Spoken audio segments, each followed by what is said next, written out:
And looking forward to 2024, I think that just trying to do my best every day and conquer every workout and not get ahead of myself and just check boxes and stack days and enjoy the process is how I'm going to get to where I want to go. And I really do love rowing and love training and feel really lucky to be chasing this dream. Welcome to The Other 3 Years, a show for anyone who has an Olympic-sized dream they want to turn into a reality. Hi, and welcome to this week's episode of The Other 3 Years, and a very happy Olympic year and start to 2024. This week, being that it's the first episode of 2024, I'm just going to do a little bit of reflection on the past year and a little bit of looking forward to what's in store for the next 6 months to a year. It's going to be a fun episode, and we're just going to jump right in. The first thing I thought I would do is talk a little bit about my personal thoughts on Boys in the Boat, the movie, because I did watch it and I thought it was actually really good. I saw it last week and right after it had come out. You know, I have no agenda with this and I don't know anyone involved in the making of Boys in the Boat. So these are really just my opinions, but there were not as many people in the theater as I thought there were going to be. I saw it in downtown Boston, so like a pretty busy movie theater, and I saw it the day after Christmas. So it was like right after it had come out. I would argue a pretty good movie day right after Christmas. What are you going to do? A holiday week. It's a family movie. The movie theater, I'd say, was like a third full. It was a 4:00 showing. So again, kind of a good time to see a movie. I think I need to reread the book because I read it probably 5 years ago, if not longer than that. No, maybe like 10 years ago. Wow, that's crazy.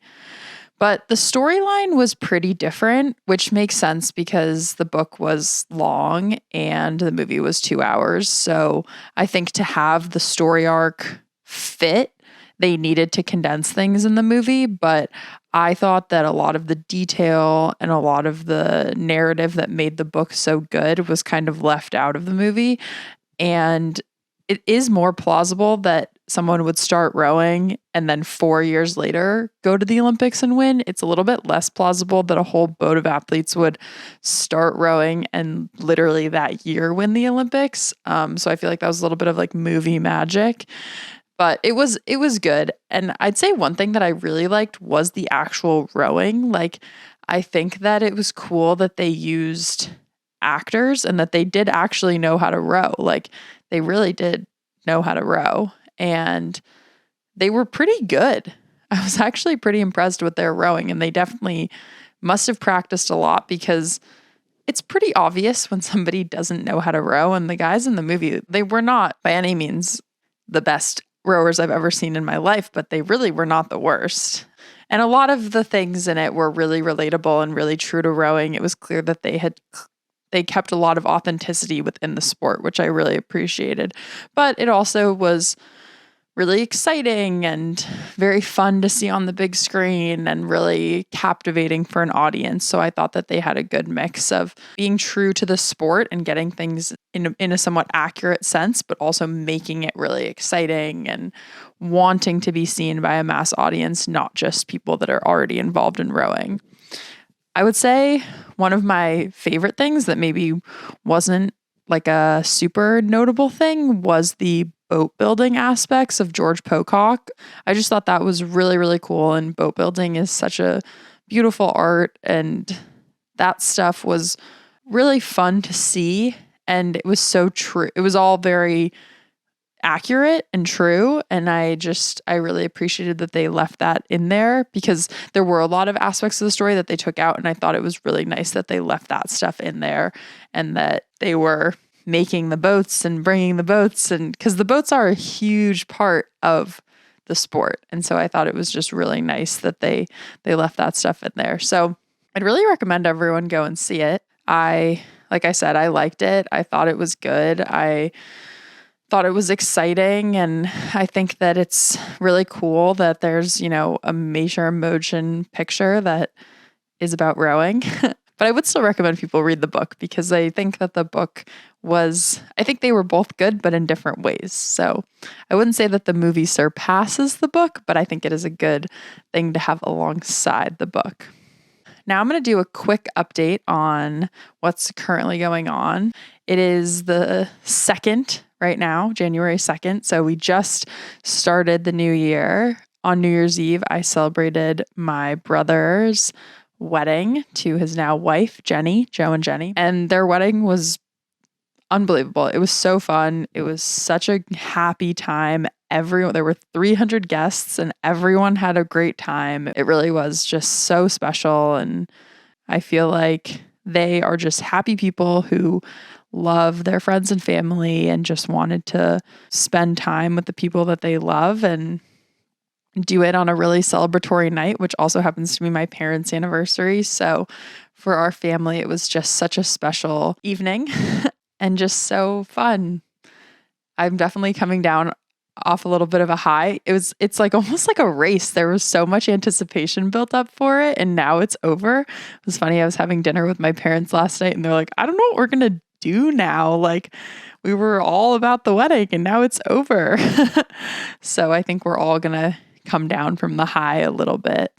And I was just really happy that I could be in Boston and be there to help my mom and help my parents and help Joe and Jenny with whatever they needed to get ready for the wedding and just really prioritize supporting my family. I feel like being an elite athlete, so much of our relationships is them supporting me and them doing things for me. And, things always have to be on my schedule and about me. So it just felt really nice that I could do things on their schedule and I could just do what they needed me to do and take a supporting role and take a background role and just watch them be really happy and do whatever they needed me to do to support them. It really was nice and relaxing. It really was actually not a very stressful wedding. I don't even think that Joe and Jenny were that stressed out. I mean, a little nervous, obviously, but I don't think it was overly stressful. There were no bridezilla or groomzilla moments, so that was really good. I did do a reading at the wedding and it was very fun. I actually read a little part of a monologue from the movie Good Will Hunting. Definitely different and unique, but they're fun and they're young and Boston. So it was about Boston sports. It was about Robin Williams like explaining to Matt Damon how he met his wife and basically he was going to go to this famous Red Sox game, but he ended up not going because that was the night he met his wife. And so he skipped the game to court a woman he had never met before and how he didn't regret doing that because it ended up being his wife. I'm paraphrasing, but that was the scene that I read about. And overall, the wedding was just so great. I just have such positive things to say. And being home was great, but I am happy to now be back in Sarasota and back to focusing on training. I did obviously train while I was in Boston. I even got out to row, so that was really fun. The Charles was open and very flat, actually, so that was great. And just did some erg workouts, some lifts, some runs. It's funny, it's gotten so much easier to train while I'm home or while I'm on vacation, quote unquote vacation, than it used to be. I really only struggle with finding the time in the day to do it if I have family things or holiday things or whatever, but it's not really like a mental block. I feel like when I was younger, it was hard to get myself to do the workouts. I just would drag and didn't want to do them. But now it's like, no, I really look forward to doing them. And it's all part of the story and checking boxes along on the way to achieving my goals. And so it's not so much a chore to do things like that anymore. I feel like it's just part of my day. And that's really nice because I think it just makes being away from a super focused training environment that much easier and like less stressful. Like I don't feel stressed about having the time at home because I was so happy to be there to, celebrate the holidays. And I also think it's important to like take a breath because right now we're just looking at the next months of training that are going to be super focused and super intense. And I feel like being able to take the time and just spend it with my family and my friends and be really happy and carefree and obviously training, but in a less intense environment was really important so that I feel excited to be going into the next few months of craziness. What's the saying? Like, my cup is full, I guess. And I feel like I can just really focus on what I need to focus on now because I did take that time for myself. So I'm in Sarasota for this week, and on Sunday we fly to Colorado Springs for our first official camp of the year, U.S. Rowing Camp of the Year. I'm going to be in Colorado Springs for 3 weeks at the Olympic Training Center there doing an altitude camp. And a lot of people ask about the camp in Colorado Springs. It is too cold to row. There is nowhere to row. We just do indoor training, erging, and cross training and stuff.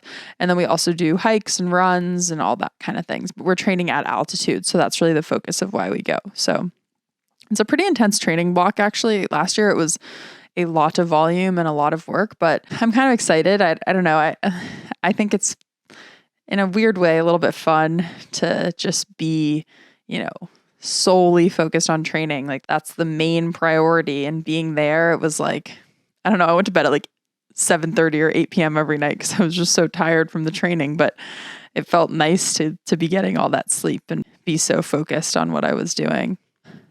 I was doing some reflecting on the past year, and I feel like it was a crazy year and really unexpected in a lot of ways. I think in both rowing and my personal life, there was a lot of things that happened that I didn't think were going to happen, but everything kind of worked out in the end. So I think that it was a good reminder to just have to stay the course and sort of ride the waves as they come, not to be super cliche. But in the past year, a lot of unexpected things happened, in life, but also in my rowing life. And I think I learned not to be so reactionary and just to try to let things happen and know that if I was doing the training and doing the work and focused on what I was doing, I would be able to achieve the things I wanted to achieve. And I guess staying true to myself and having my plan and feeling like I had confidence in what I was doing,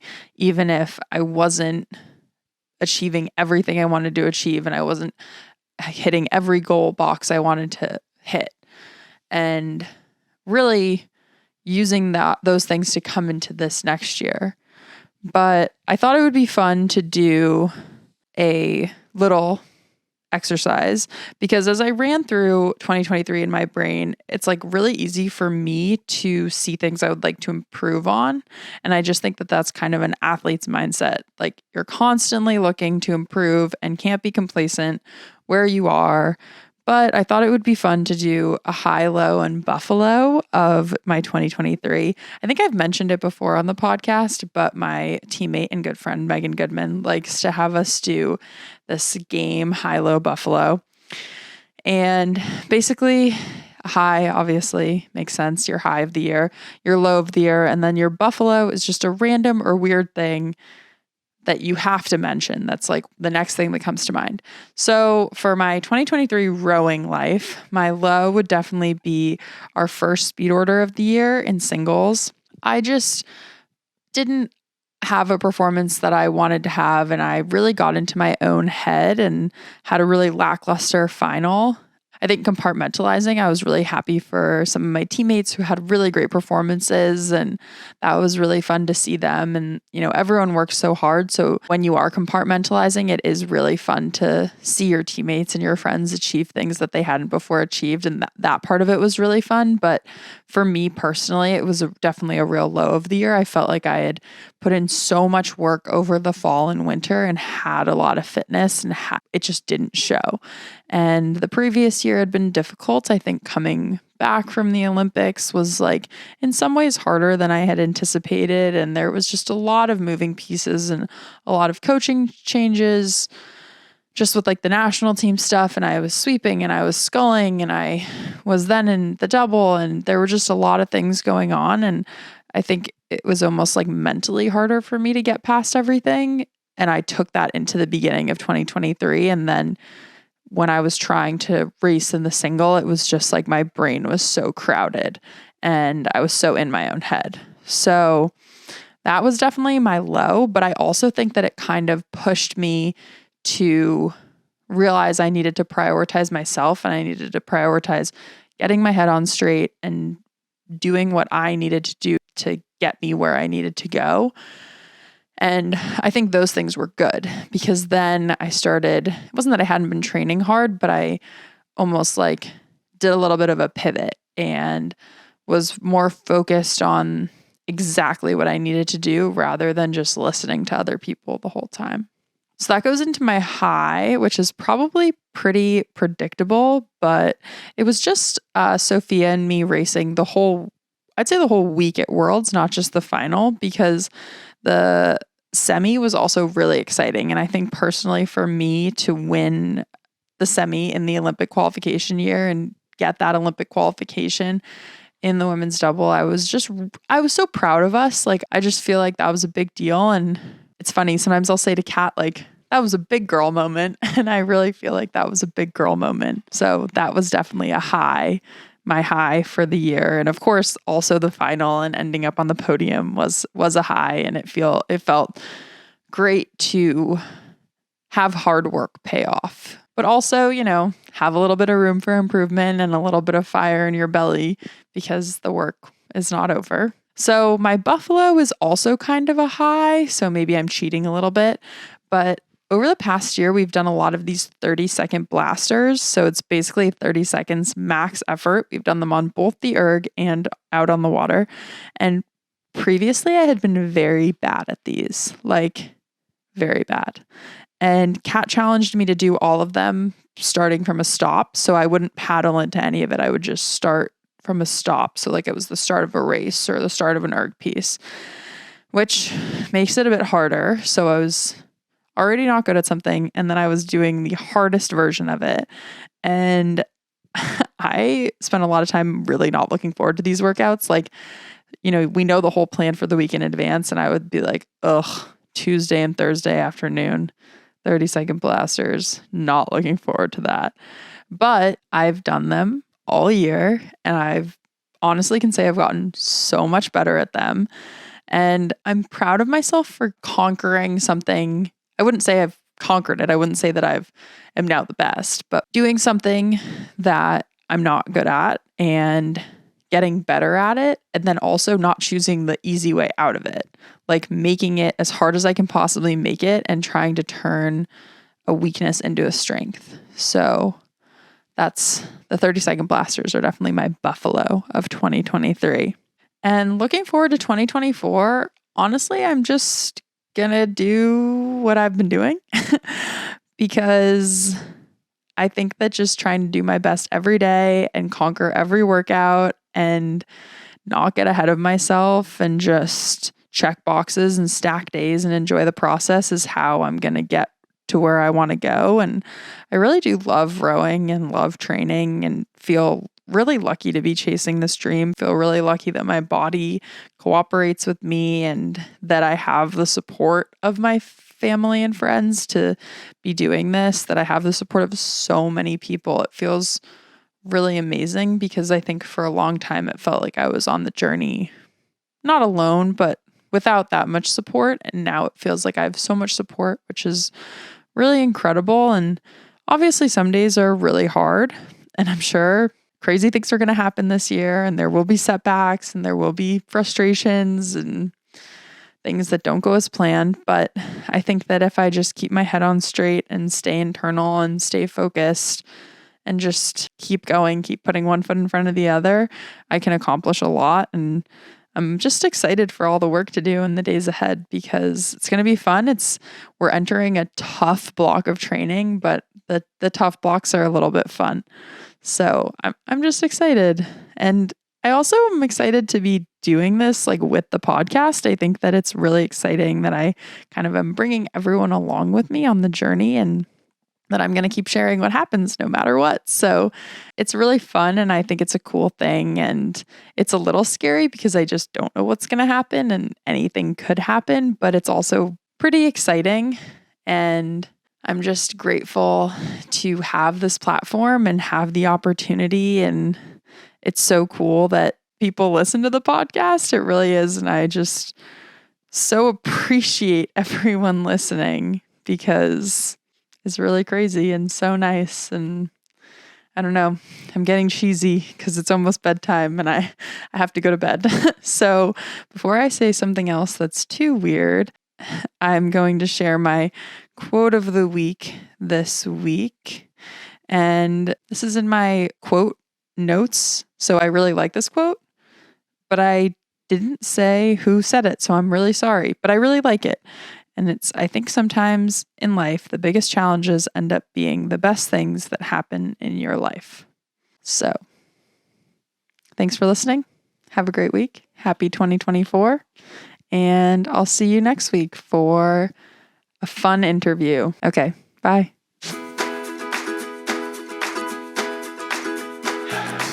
I'd love to hear from you, so send us a topic suggestion, or if you'd like to submit a question for our Ask Kristi Anything segment, head to our website, theother3years.com.